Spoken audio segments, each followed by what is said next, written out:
어느 비 오는 밤 죽은 줄 알았던 아내를 지하철에서 보았다. 그 순간 내 세상은 완전히 뒤집혔다. 나는 박민호 서울경찰청 소속 경찰관이자 35세의 평범한 사람이었다. 강남에서 일어난 테러 폭발로 수연을 잃은 지 1년이 지났다. 매일 아침 출근길에 한강을 바라보며 그녀를 추모했다. 우리 이태원 아파트는 그녀의 흔적으로 가득했다. 동료들은 내가 일에 집중하는 모습을 보며 회복 중이라고 생각했다.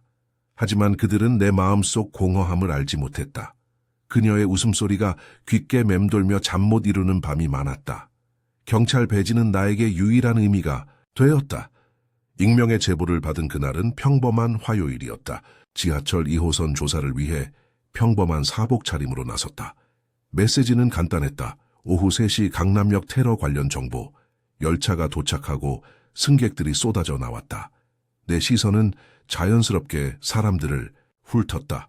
그때 그녀를 보았다. 수연이었다. 검은 모자와 마스크로 얼굴을 가렸지만 12년간의 결혼 생활로 그녀의 걸음걸이와 눈은 절대 잊을 수 없었다. 내 심장은 멈추는 듯했다. 그녀는 한 남자에게 암호화된 USB를 건넸다. 그 남자는 나중에 알게 된 비밀 조직의 우두머리였다. 그 순간 머릿속에 수천 가지 생각이 스쳤다. 내 아내는 죽지 않았다. 그녀는 살아있었고 무언가를 숨기고 있었다. 그녀를 따라갈지 직속상관에게 보고할지 망설였다. 그러나 그녀는 내 아내였다. 직감은 이 일을 혼자 해결해야 한다고 말했다. 수연을 놓치지 않기 위해 지하철에서 내려 그녀를 뒤따랐다. 내 발은 무거웠지만 진실을 찾아야 했다. 그녀가 죽지 않았다면 장례식에서 내가 흘린 눈물은 무엇이었나?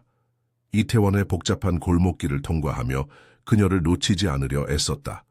그녀는 마치 쫓기는 것을 알고 있는 듯했다. 우회하고 방향을 여러 번 바꾸며 이동했다. 내 경찰 훈련이 빛을 발하는 순간이었다. 거리를 유지하며 그림자처럼 따라갔다. 가끔 그녀가 뒤돌아보면 재빨리 숨었다. 가게의 유리창에 비친 그녀의 모습은 낯설었다. 예전의 따뜻한 미소는 없었다. 얼음처럼 차가운 표정이었다. 수연은 마침내 한강 근처 낡은 창고에 도착했다. 멀리서 지켜보니 여러 사람들이 상자를 옮기고 있었다. 통신칩으로 보이는 작은 장치들이었다. 작은 쌍안경으로 살펴보니 군사 등급의 장비였다. 이것들은 일반 시장에서 볼 수 없는 것들이었다. 그들은 효율적으로 움직였다. 마치 오랫동안 함께 일해온 팀처럼. 수연은 지시를 내리는 듯했다. 그녀의 자신감 넘치는 모습은 처음 보는 것이었다. 1시간 동안 관찰한 후 증거를 수집했다. 사진을 찍고 번호판을 기록했다. 이곳을 다시 찾아올 수 있도록 정확한 위치도 메모했다. 더 이상 머무르는 것은 위험했다. 지금은 후퇴할 시간이었다. 내일 더 많은 정보를 모아야 했다. 조심스럽게 자리를 떠나는 순간 발 아래 유리병이 깨졌다. 소리가 밤 공기를 가르며 퍼졌다. 그날 밤 사무실에 돌아와 조용히 조사를 시작했다. 수연의 죽음 기록을 다시 살펴보았다. 시신은 너무 손상되어 치아와 유전자 검사로만 신원 확인이 되었다고 했다. 페이지를 넘기며 심장이 빠르게 뛰었다. 검사를 진행한 의사 이름이 익숙했다. 그는 1년 전 부패 혐의로 조사받았지만 증거 부족으로 풀려났다. 누군가 그녀의 죽음을 완벽하게 조작했다. 모든 증거가 있었지만 진실은 달랐다. 내 손은 떨렸고 분노가 치밀었다. 함께했던 시간들은 진실이었나? 우리의 결혼은 거짓이었나? 잠시 멍하니 앉아 있었다. 사무실 창문에 비친 내 모습은 초라했다. 눈 아래 다크서클이 깊었고 얼굴은 창백했다. 책상 위 수연과의 사진을 바라보았다. 제주도 신혼여행에서 찍은 사진이었다. 그녀의 미소가 순수해 보였다. 어떻게 그런 미소가 거짓일 수 있을까? 그녀가 정말 테러에 연루되었다면 체포해야 했다. 하지만 그녀는 내 아내였다. 아직도 사랑하는 여자였다. 다음 날 시작된 개인적인 수사는 점점 깊어졌다. 몇몇 신뢰할 수 있는 동료들에게 조심스럽게 접근했다. 정보기술 전문가 김준호와 부패수사 전문 이지원이 내 편에 섰다. 우리는 비공식적으로 움직였다. 공식 기록에 남기면 누군가 알아챌 것이 분명했다. 준호는 창고 주변 CCTV를 확보했다. 지원은 관련 회사들의 재무 기록을 조사했다. 그들은 이유를 많이 묻지 않았다. 내 표정이 충분히 설명했다. 그들이 정보를 모으는 동안 나는 창고로 돌아갔다. 낮에 보니 평범한 물류창고처럼 보였다. 정문에는 오대양 무역이라는 간판이 있었다. 근처 카페에 앉아 감시했다. 일반 직원들만 보였다. 수연의 모습은 없었다. 옆자리 노인에게 자연스럽게 창고에 대해 물었다. 그는 최근에 운영이 활발해졌다고 했다. 밤에도 트럭이 드나든다고. 특히 매달 15일에 큰 선적이 있다고. 다음 선적은 사흘 후였다. 일주일 후 우리는 첫 번째 실마리를 찾았다. 창고는 오대양 무역이라는 회사 소유였다. 이 회사는 강남구의 유력 정치인 서진우와 연결되어 있었다. 그는 국회 국방위원회 소속이었다. 지원이 발견한 은행, 기록에 따르면 회사는 최근 5억 원 상당의 거래를 여러 차례 진행했다. 자금 출처는 여러 해외 페이퍼 컴퍼니였다. 준호는 USB에서 복제된 정보의 흔적을 발견했다. 암호화된 통신 기록들이었다. 이것들이 무엇을 의미하는지 확실하지 않았다. 하지만 큰 그림의 일부라는 것은 분명했다. 수연은 왜 이런 일에 연루된 것일까? 모든 정보를 정리하며 패턴을 찾으려 했다. 테러 발생일, 서진우의 동향, 회사 거래 날짜, 어떤 연결고리가 있어야 했다. 칠판에 타임라인을 그렸다. 깨달음이 서서히 찾아왔다. 테러 직후 서진우는 새로운 국가안보법을 발의했다. 더 강력한 감시 시스템 구축을 위한 것이었다.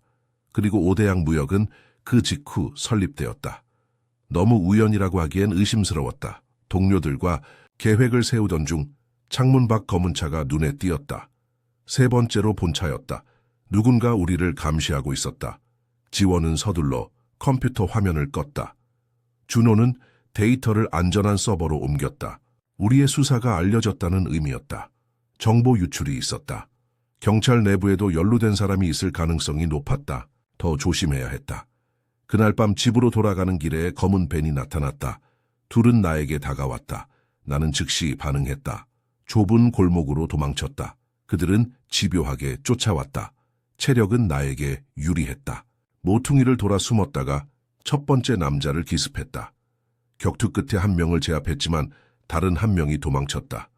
붙잡은 남자는 말하지 않았다. 직업적인 태도였다. 그의 소지품에서 오대양, 무역사원증을 발견했다. 내 수사는 누군가의 신경을 건드렸다. 그들은 내가 얼마나 알고 있는지 확인하려 했을 것이다. 다음 날 윤 국장이 사무실로 불렀다. 그의 표정은 심각했다. 최근 행동에 대해 설명하라고 했다. 무역회사 조사 이유를 물었다. 테러 수사 연장선이라고 둘러댔다. 그는 의심스러운 눈빛으로 바라보았다. 더 이상 묻지는 않았지만 신뢰하지 않는다는 느낌이 강했다. 사무실을 나오며 그가 전화하는 모습을 보았다. 이제 시간이 얼마 없었다. 그들이 다음 행동을 취하기 전에 더 많은 증거를 찾아야 했다. 집에 돌아와 샤워하던 중 침실에서 소리가 들렸다. 조심스럽게 권총을 들고 확인했다. 침대 위에 봉투가 놓여 있었다. 안에는 강남 한 호텔 사진이 있었다. 수연과 서진우 의원이 함께 있었다. 그들은 가까워 보였다. 너무 가까웠다. 시간은 3주 전이었다. 뒷면에는 주소와 시간이 적혀 있었다. 내일 밤 8시 같은 호텔. 누가 이것을 놓고 갔을까? 도움인지 함정인지 알 수 없었다. 하지만 이 단서를 무시할 수 없었다. 내 마음은 복잡했다. 수연이 다른 남자와 함께 있는 모습이 눈앞에 아른거렸다. 배신감이 밀려왔다. 그녀가 살아있다는 기쁨보다 거짓말에 대한 분노가 컸다. 소파에 앉아 위스키를 마셨다. 한 잔, 두 잔, 술은 도움이 되지 않았다. 머리는 더 복잡해졌다. 창밖으로 서울의 불빛이 보였다. 그 불빛 어딘가에 수연이 있었다. 예전에 알던 여자가 아닌 낯선 사람으로. 다음 날 민간 시민권 활동가 최다미를 만났다. 그녀는 정부 감시와 기술 오용에 대해 싸우는 사람이었다. 내 이야기를 듣고 그녀는 심각한 표정을 지었다. 다미는 이 칩들이 불법 감시 장치라고 설명했다. 정부 비판자들을 감시하는 데 사용될 수 있었다. 그녀에 따르면 최근 정부 비판 언론인들이 미행을 당하거나 해킹당했다는 보고가 있었다. 이 정보는 충격적이었다. 수연이 어떤 일에 연루되었는지 점점 분명해졌다. 선인지 악인지는 아직 모르겠지만 다미는 그녀의 네트워크를 통해 정보를 더 모으기로 했다. 우리는 정기적으로 연락하기로 약속했다. 그날 저녁 호텔 주소로 갔다. 호텔 옆 카페에서 감시하며 기다렸다. 3시간 후 서진우가 나타났다. 그와 함께 고위 경찰관들이 있었다. 내 상관들이었다. 윤 국장도 그 중에 있었다. 그들은 비밀 회의를 위해 안으로 들어갔다. 상황이 더 심각해졌다. 경찰 내부에도 연루된 사람들이 있었다. 누구를 믿어야 할지 혼란스러웠다. 준호에게 연락해 호텔 회의실 도청을 부탁했다. 그는 원격으로 호텔 시스템에 접속했다. 방 안에 있는 스마트 TV를 통해 도청이 가능했다. 논의 내용은 충격적이었다. 그들은 새로운 감시 시스템 구축에 대해 이야기했다. 오케스트라라는 코드명이 있었다. 시스템은 이미 테스트 중이었다. 서진우는 시연회를 언급했다. 강남 테러는 이 기술의 효과를 증명하기 위한 것이었다. 실제 사상자가 있었다. 그리고 수연은 그 계획의 일부였다. 이 모든 것이 현실이라고 받아들이기 어려웠다. 내 아내가 테러에 연루되었다니 17명이 그 테러로 목숨을 잃었다. 그들의 가족들은 지금도 슬픔에 잠겨 있을 것이다. 집으로 돌아가는 길에 맥주를 들이켰다. 머릿속은 혼란스러웠다. 술에 취해 집에 도착하니 불이 켜져 있었다. 조심스럽게 권총을 꺼내 들었다. 거실에 수연이 앉아 있었다. 12년 만에 처음으로 그녀와 마주했다. 수연은 내 눈을 정확히 바라보았다. 그녀의 목소리는 기억보다 더 차갑게 느껴졌다. 이 일에서 손을 떼라고 경고했다. 더 큰 그림이 있다고 했다. 내가 이해할 수 없는 일이라고. 그녀의 말에 분노가 치밀었다. 많은 사람들이 그 테러로 죽었다. 어떻게 이것이 정당화될 수 있는지 물었다.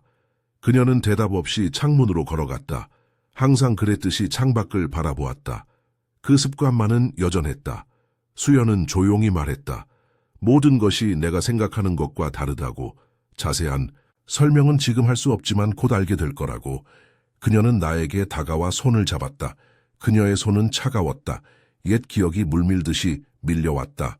우리의 첫 만남, 첫 데이트, 결혼식, 그 모든 순간들이 진실이었는지 물었다. 그녀는 잠시 망설이더니 모두 진실이었다고 대답했다. 마지막으로 조심하라는 말을 남기고 사라졌다. 그녀를 막으려 했지만 이미 날카로운 무언가가 내 다리를 파고들었다. 주사였다. 점점 의식이 흐려졌다. 쓰러지며 그녀가 떠나는 모습을 보았다. 눈을 감기 전 마지막으로 본 것은 그녀의 슬픈 표정이었다. 다음 날 아침 바닥에서 깨어났다. 현실과 꿈의 경계가 흐릿했다. 그러나 테이블 위 남겨진 결혼 반지는 현실이었다. 그녀가 정말 여기 있었다는 증거였다. 머리가 아직도 어지러웠다. 그녀가 놓고 간 주사기를 살펴보았다. 일반적인 수면제였다. 죽이려 했다면 다른 약물을 사용했을 것이다. 아직 나를 생각하는 마음이 있는 것일까? 전화기를 확인하니 준호에게서 여러 통의 부재중 전화가 있었다. 바로 전화를 걸었다. 그는 흥분한 목소리로 말했다. 서진우의 금고에서 나온 문서를 해킹했다고. 충격적인 내용이었다. 오케스트라 프로젝트의 전체 계획이 담겨 있었다. 이제 선택의 여지가 없었다. 이 음모를 밝혀야 했다. 다미는 강남구에서 열리는 비밀 기술 경매에 대해 알려주었다. 그곳에서 오케스트라 시스템의 핵심 기술이 거래된다고 했다. 우리는 그곳에 잠입하기로 계획했다. 준호는 가짜 신분증을 만들었다. 지원은 경매 참가자 명단을 확보했다. 경매는 3일 후 특별한 초대객만 참석하는 행사였다. 마지막 기회였다. 준비하는 동안 다미의 아파트에 머물렀다. 내 집은 더 이상 안전하지 않았다. 서진우의 파일을 자세히 살펴보았다. 오케스트라는 국가보안을 명목으로 모든 국민을 감시하는 시스템이었다. 핸드폰, 컴퓨터, 심지어 가전제품까지 해킹할 수 있었다. 테러는 이 시스템 도입의 명분을 만들기 위해 계획된 것이었다. 희생자들은 그저 숫자에 불과했다. 파일에는 수연의 역할도 명시되어 있었다. 그녀는 이 계획의 핵심 멤버였다. 전 재산을 현금으로 바꾸어 경매에 참가했다. 5천만 원이 전부였다. 큰 거래에는 부족했지만 정보를 얻기에는 충분했다. 지원은 경찰 내부 정보를 이용해 경매 보안 계획을 확보했다.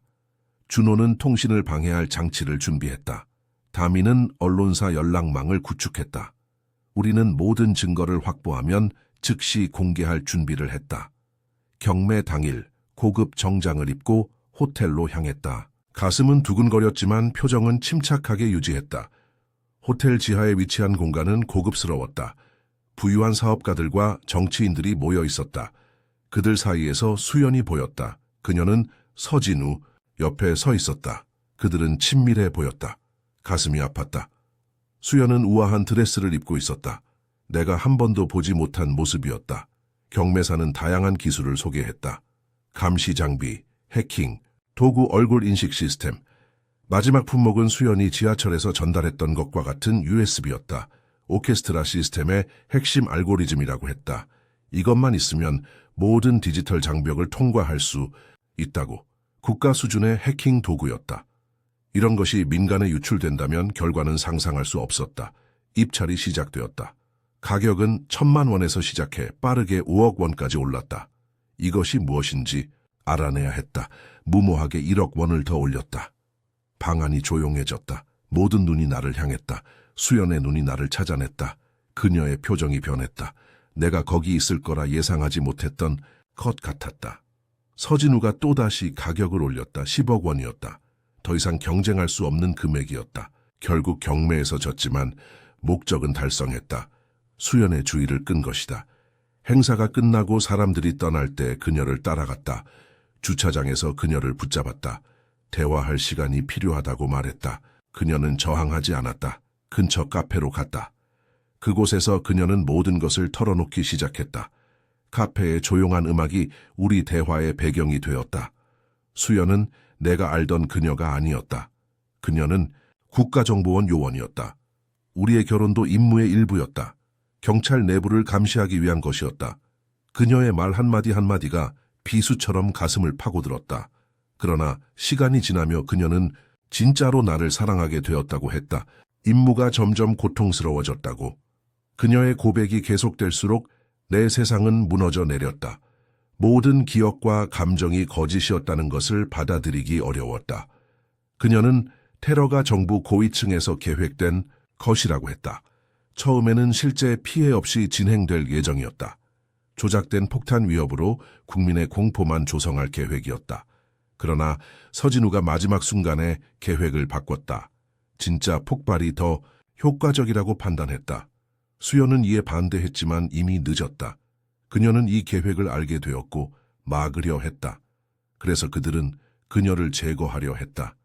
그녀의 죽음을 조작한 것은 스스로를 보호하기 위한 것이었다. 지난 1년간 그녀는 증거를 모으고 있었다.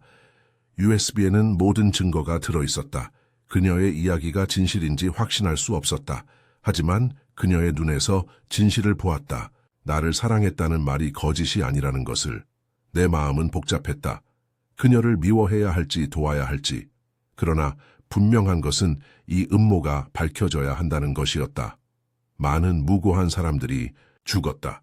정의를 위해 행동해야 했다. 수연은 USB 복사본을 건네주었다. 이것이 모든 증거였다. 다음 날 아침 준호와 지원에게 모든 것을 설명했다. 그들도 충격을 받았다. 우리는 수연의 정보를 바탕으로 계획을 세웠다. 서진우와 그의 동료들이 한강에 떠있는 바지선에서 최종 거래를 한다는 정보를 얻었다. 해외 구매자에게 오케스트라 시스템을 판매하려는 계획이었다. 그곳에서 모든 증거를 확보해야 했다. 다미는 시민단체와 언론에 연락했다. 모든 것이 공개되도록 준비했다. 준비를 마치고 서로를 격려했다. 이것이 마지막 작전이 될 수도 있었다. 우리 모두 위험을 알고 있었다. 준호는 아내와 아이들 사진을 바라보았다. 지원은 평소보다 조용했다. 다미는 용기를 잃지 말자고 말했다. 진실은 언제나 승리한다고. 그녀의 말이 위로가 되었다. 내일이면 모든 것이 끝날 것이다. 정의가 승리하거나 우리가 패배하거나. 그날 밤 한강에 도착했다. 바지선은 어둠 속에 떠 있었다. 불빛이 흐릿하게 빛났다. 우리는 작은 보트를 빌려 접근했다. 차가운 강바람이 얼굴을 때렸다. 선상에는 경비원들이 순찰하고 있었다. 준호는 그들의 통신을 방해했다. 혼란 속에서 우리는 조심스럽게 그들을 피해 내부로 들어갔다. 복도는 좁고 어두웠다. 모든 문이 닫혀 있었다. 마침내 회의실을 찾았다. 문틈으로 들여다보니 서진우와 그의 동료들이 있었다. 수연도 그곳에 있었다. 그들은 최종 거래를 마무리하고 있었다. 외국인으로 보이는 남자가 서류에 서명하고 있었다. 준호는 도청 장치를 설치했다. 모든 대화가 녹음되고 있었다. 증거를 확보하고 있을 때였다. 바로 그때 윤 국장이 회의실에 들어왔다. 그는 내 상관이었다. 모두가 그를 방했다. 그는 이 계획의 일부였다. 충격이었다. 국장은 USB를 건네받고 내용을 확인했다. 그의 미소가 얼굴에 번졌다. 모든 것이 완벽하다고 말했다. 이제 계획을 실행할 수 있다고. 오케스트라 시스템은 다음 주에 전국에 설치될 것이라고. 그들의 목소리에서 승리의 확신이 느껴졌다. 이때 수연이 이상한 행동을 보였다. 그녀는 갑자기 소리치며 탁자를 뒤엎었다. 혼란 속에 그녀는 USB를 낚아챘다. 그녀는 나를 보았다. 우리의 눈이 마주쳤다. 그녀는 내가 왔다는 것을 알고 있었다. 그녀의 행동은 신호였다. 총성이 울렸다. 서진우가 수연을 향해 발포했다. 그녀는 쓰러졌다. 피가 바닥에 퍼졌다. 그 순간 모든 것이 느리게 움직이는 것 같았다. 그 순간 통제력을 잃었다. 방으로 뛰어들어 수연에게 달려갔다. 그녀는 피를 흘리고 있었다. 하지만 여전히 살아있었다. 서진우와 국장은 놀랐다. 그들은 나를 알아보았다. 곧 경비원들이 들이닥쳤다. 혼란스러운 상황이 벌어졌다. 준호와 지원이 신호를 보내 폭발음이 들렸다. 계획된 방해였다. 불이 나고 비상경보가 울렸다. 사람들은 당황하여 뛰쳐나갔다. 혼란 속에서 수연을 끌고 밖으로 나왔다. 그녀는 무거웠지만 아드레날린이 솟구쳐 힘이 났다. 보트로 돌아가려 했다. 그러나 윤 국장이 우리 앞에 나타났다.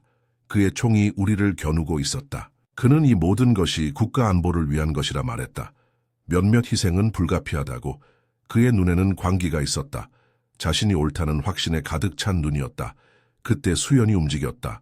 그녀는 국장의 다리를 걷어찼다. 그가 균형을 잃는 사이 나는 그에게 달려들었다. 우리는 격투를 벌였다. 그는 강했지만 나도 물러서지 않았다. 강물이 흔들리며 배가 요동쳤다. 균형을 유지하기 어려웠다. 그가 순간 방심한 틈을 타 그를 제압했다. 마침내 그를 제압하고 그의 총을 빼앗았다. 그를 묶어 그 자리에 남겨두었다. 수연을 데리고 보트로 돌아왔다. 준호와 지원이 기다리고 있었다. 수연의 상태가 좋지 않았다. 피를 많이 흘렸다. 우리는 빠르게 한강을 건넜다. 물보라가 튀었다. 다미는 약속대로 언론과 검찰에 모든 증거를 전달했다. 서진우의 계획, 테러 관련 문서, 오케스트라 시스템 세부 정보, 모든 것이 공개되었다. 수연의 부상은 다행히 심각하지 않았다.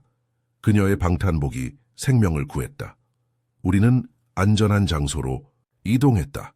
그곳에서 그녀는 회복하며 나머지 이야기를 들려주었다. 그녀는 처음에는 임무로 시작했지만 정말로 나를 사랑하게 되었다고 했다. 테러 계획을 알게 되었을 때 그녀는 양심의 가책을 느꼈다. 그래서 내부에서 정보를 모으기 시작했다. 그녀의 죽음을 가장한 것은 더 자유롭게 움직이기 위한 것이었다. 그녀는 내게 다시 돌아오지 못한 것을 사과했다. 그녀의 눈에서 진실을 볼 수 있었다. 아직도 사랑하고 있었다. 그리고 나도 마찬가지였다. 당시 수연은 선택해야 했다. 임무를 계속하거나 양심을 따르거나. 그녀는 후자를 선택했다. 서진우는 그녀를 의심하기 시작했다. 그래서 그녀는 더 조심해야 했다. 자신의 죽음을 가장한 것은 그의 의심을 잠재우기 위한 것이었다. 그 후 1년 동안 그녀는 비밀리에 증거를 모았다. 누구도 믿을 수 없었다. 정부 고위층에서 경찰까지 모두 연루되어 있었기 때문이다. 다음 날 아침 뉴스는 충격적인 내용으로 가득했다. 서진우와 윤 국장을 포함한 여러 고위 인사들이 체포되었다. USB의 증거가 결정적이었다. 테러와 불법 감시 계획에 대한 모든 것이 공개되었다. 국민들은 분노했다. 대규모 시위가 일어났다. 정부는 진상조사위원회를 구성했다. 진실이 모두 드러나는 데는 시간이 걸렸다. 그러나 정의는 마침내 승리했다. 한 달 후 나는 경찰을 사직했다. 더 이상 그곳에서 일할 수 없었다. 배신감이 너무 컸다. 수연도 정보원을 떠났다. 우리는 새로운 신원으로 제주도에 정착했다. 작은 카페를 열었다. 바다가 보이는 곳이었다. 과거의 상처를 치유하는 데 시간이 필요했다. 우리 관계도 처음부터 다시 시작해야 했다. 신뢰를 회복하는 것은 쉽지 않았다. 그러나 우리는 서로를 용서하기로 했다.